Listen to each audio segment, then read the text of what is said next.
The reason I designed the restaurant this way is because I felt when I was in Canada that Barbados was being misrepresented. So I decided when I came here I was going to try and recreate something from my youth, which really meant Barbados to me, which was like the nice sea lapping on the shore, a lot of natural light as opposed to electric light, because when we were kids we used to do fishing on the beach and we had these like rum bottles filled with, or Coke bottles filled with kerosene oil and a little wick, or a bit like a Molotov cocktail.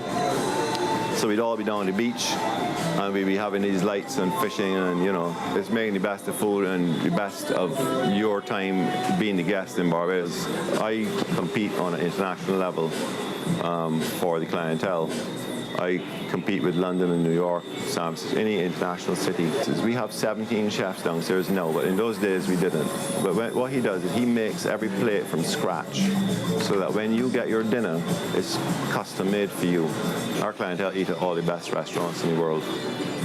Well, the menu is based on what we consider very high-profile international tourists would enjoy. They would get food that they wouldn't normally get in the island, but wouldn't expect it, but they get here, so they're surprised by it, and they really come back over and over again. I think what the Americans could really enjoy here in Barbados is the pace of life that we live. You have to appeal to the discerning American, people who will not fall for smoke and mirrors, and they are going to know that Barbados, after doing a little research, after being introduced to it via ad or television or whatever, and they do a little research on it, maybe on the internet, they will realize that it's a genuine place.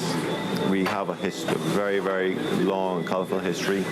It'd be a genuine thing. It's a genuine experience. I think that's a key word. When people come here and they leave, they feel like they had a real break and a good time, and they come back.